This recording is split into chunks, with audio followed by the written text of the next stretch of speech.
Isang nakakain-love na araw sa lahat mga kalingap. Muli nating balikan ang isang hindi makakalimutang karanasan ni Viancy. Ito ang 5th month seri ng EDSI Love Team. Si Kuya Edo ay naghihintay ni Viancy para i-celebrate ang kanilang month seri bilang love team. Nakahanda na ang decoration, pailaw at pictures na nakasabit pa. Dumating si Viancy suot ang kulay pink damit na bagay sa kanya.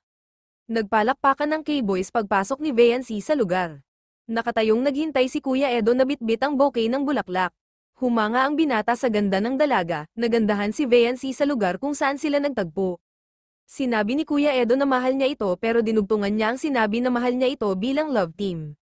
Pinawisan ng dalaga sa sinabi ng binata, sana napasaya niya si Viancy ayon kay Kuya Edo. Halatang naiilang na naman ang dalaga kay Kuya Edo. Totoo raw ang sinabi ni Kuya Edo mga kalingap, tinanong ni Viancy kung alin doon sa mga sinabi niya. Sadyang hindi makatingin ni Kuya Edo si Viancy, natanong ni Kuya Edo kung mayroon ba itong naramdaman para sa kanya. Nagpasalamat siya sa effort ng binata at hindi kompleto pag wala siya. Ang K-boys ang nag-serve ng pagkain ni na Kuya Edo at Viancy. Sinubuan ng binata ang ating dalaga ng pagkain, pumayag naman ang dalaga. Napansin ng binata ang dalaga na hindi nasarapan sa pagkain kaya pala kulang sa sauce ang na-serve na pagkain. Nahihiya ang dalaga habang kumakain, hindi raw maiiwasan ni Kuya Edo ang ganda ni Viancy. Makita lang si Viancy ay busog na si Kuya Edo, pagkatapos nilang kumain may surprise si Kuya Edo sa dalaga. May nagharana pang musician gamit ang violin, inanyaya ng binata na sumayaw silang dalawa. Nahihiya ang dalaga at naiilang na humawak sa balikat ni Kuya Edo. Hindi makatingin ng diretso sa mata ng binata, paulit-ulit na sinabi ni Kuya Edo na maganda si Viancy. Pinawisan ng husto si Viancy sa ginawa nilang sayaw. Tumugtog muli habang nag-uusap silang dalawa, nahihiya ang dalaga dahil sobrang ang effort ng binata sa anniversary nila. Para lang daw panaginip ang nangyari sa kanya sa gabing yun.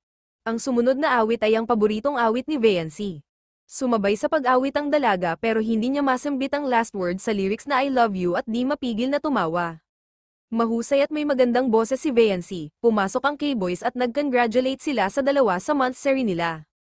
Sabay silang kumain, marami palang handa ang selebrasyon. Mayroon palang sorpresa na nakatago sa loob ng kwarto. May money bouquet silang dalawa at maraming cakes ang ipinadala mula sa mga sponsors. Nagpasalamat si Edo sa mga taong patuloy na sumusuporta sa kanya. Nagpasalamat si Viancy ni Kuya Edo sa pagiging mabait na partner.